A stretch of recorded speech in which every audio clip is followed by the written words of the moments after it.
Hey my friends, this is Wolfgang with my healing circle and tools for ascension. And today we will be talking about breath of fire. Breath of fire is basically the bread and butter breathwork of the Kundalini yogis, and I like it very much. It is a wonderful way to chi up very quickly, to charge yourself with prana, and it is wonderful for a variety of reasons in our practical life. Let's say if you want to, before you get into a street fight, it's wonderful to charge yourself up with chi, and you will be having much faster reflexes, and you will be able to absorb quite some strong blows. And after all, the Sikhs, the Sadajis, were martial arts people. They were persecuted by the Muslims, and they had to defend themselves. Of course, nowadays some idiot get them mixed up with Muslims, and just because they wear turbans, and the turbans are there, actually they are chi accumulators, they are protectant, and they have nothing to do with the Islamic faith, and I have nothing against the Islamic faith, but just to make a point here. I also do not recommend anybody to do street fighting only for self-defense, because if you destroy people's bodies, it's an excellent way to accumulate very bad karma very, very fast. So do not go looking for fights. But recently I got attacked by a Rottweiler, for instance. A Rottweiler charged me, and I didn't have any weapon on me, and I was about 300 yards away from my car, and I had to charge the Rottweiler, intimidate him, and cheat him, yelled at him, and he backed off, but he kept coming, and so I had to replenish myself, and I used the breath of fire till I made it to the car.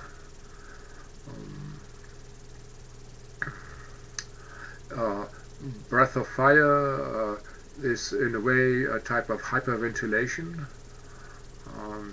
It is wonderful for skin diving. When I was in my youth, I would to dive just straight through an Olympic pool. And one time I even dove 20 yards deep with hyperventilation. You can do this because you decrease the CO2 content in your blood. But it's a very dangerous thing, because once you pass out, that's it, and do not try this at home. Plus, if you go 20 yards deep, you have 2 atmospheres of pressure on your chest cavity, and so you get compressed quite a lot. So do not try that at home. But in general, a breath of fire will charge up your second and third chakra, and it will saturate your blood with oxygen and prana, and in combination with stretches and yoga, it is a wonderful tool. Because in stretching you bring blood into areas of the body that normally do not get flushed with blood, and then we see high oxygen content. It does a lot of healing. Also, when you charge up your force field with prana, any emotional or other impurities or blockages called samskaras will come to the surface. And so pretty much the same thing is called the connected breath by the rebirthing people, founded by Leonard Orr, or the holotropic breath people, founded by the Czech psychologist Stanislav Rowe, I guess. Please excuse me if it's wrong. And well, the rebirthers, their focus on the exhale, and the breath pattern is slightly slower, and the holotropic breath people focus on the inhale. Well, whatever it is, you charge your body up with a lot of energy, and it will purge those stuck emotions, and I can only recommend it. It's a wonderful technique. I use it for people that are so full of pain so that I cannot get them into a raised vibration through a guided meditation, or people that have control issues and cannot submit to a guided meditation. This kind of breath work is a wonderful thing. And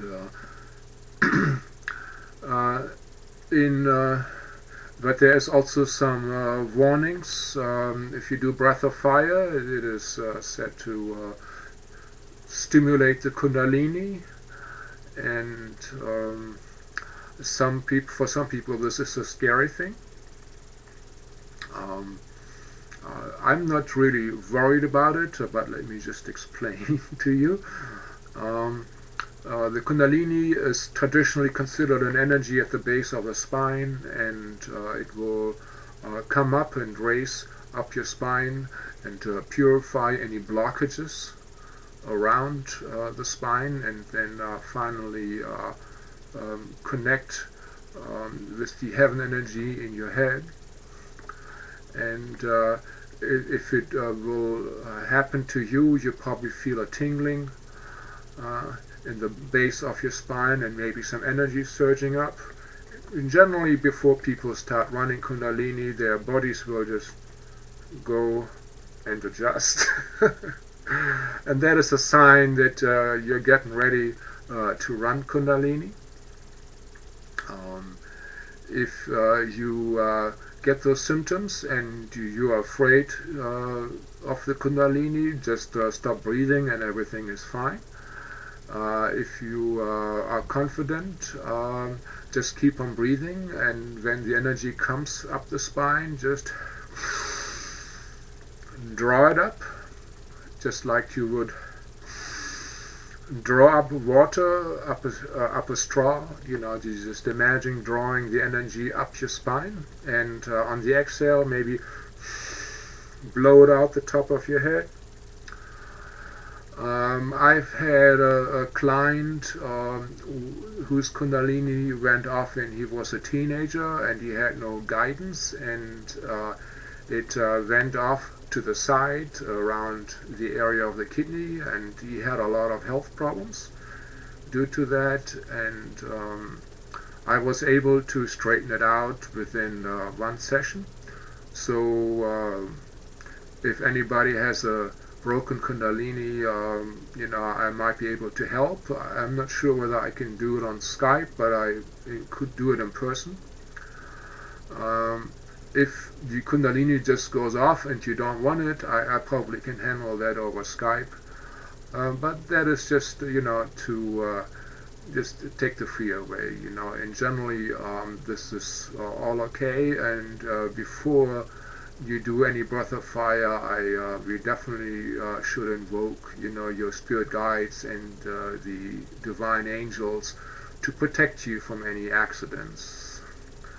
And that will take care of that.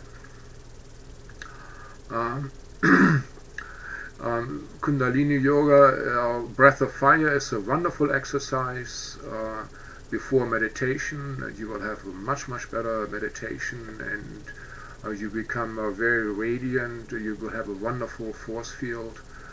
And well, let's just start with it. And first of all, imagine you have a candle in front of you. Let's say this is a candle, and you also put one hand here on your solar plexus, and now you imagine that you have to blow out the candle, just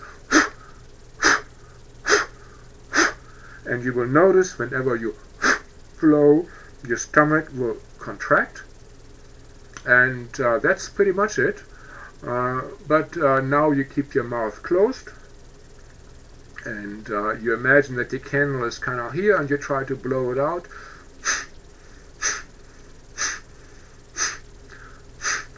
And that is breath of fire.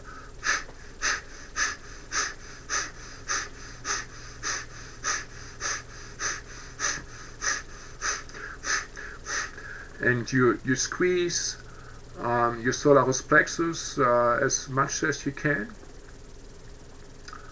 And I could recommend you start with 5 minutes, maybe 10 minutes. And in case you're interested in the rebirthing breath or in the holotropic breath, basically you lay down. I personally liked it in a hot bathtub because it relaxes me more. And I started floating, and it's just a wonderful thing. And you either focus on the exhale,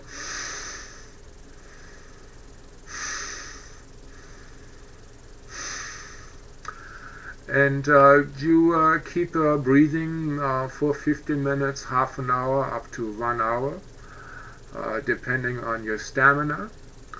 And what I found is that many people get tetany, which means your face starts cramping up because the, let's say, blocks in your force field, the tension that you're holding in your muscles become apparent, and your face will feel tense, and your mouth will pucker up.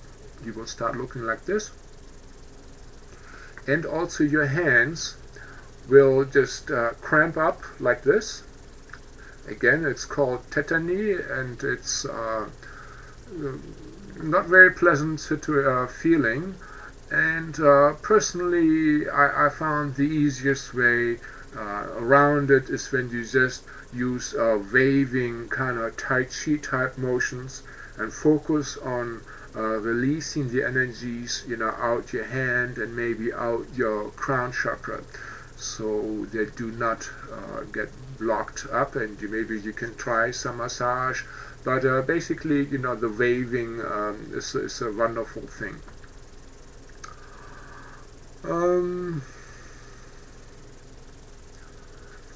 Yeah, that's it, folks.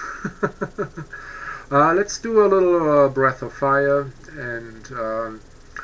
and then maybe we do the rainbow bridge. The rainbow bridge is a wonderful tool for healing, to get your hands charged up with a lot of chi, and then you just put them in any part of the body that needs healing. And even people that are not sensitive to energies, like most males or gross materialists, can feel this. So let's start. So I asked for my spirit guides to please protect me from any accidents, and I focus on keeping my face relaxed and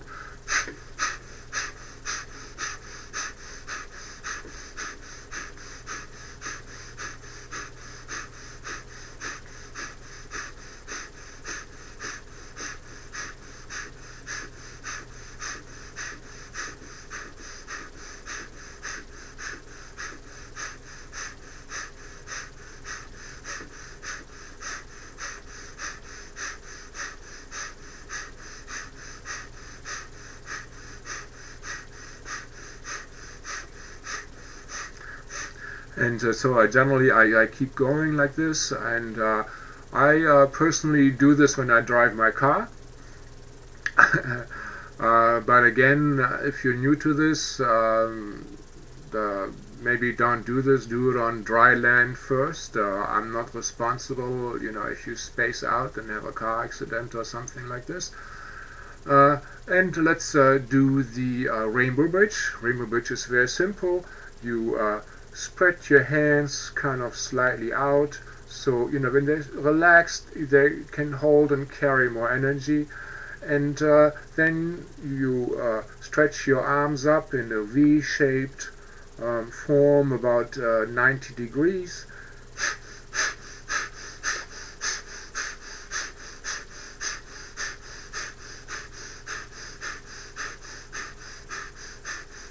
And I feel how a charge is building in my hands. It's kind of tingling, and a very nice thing is to bring it over your heart.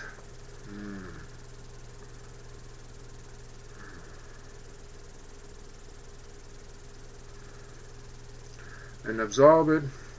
Or let's say if you have neck pain or anything is tense or out of balance, let's say you have bad knees or anything, you just put it there and absorb the energy. It's a very yummy feeling. Or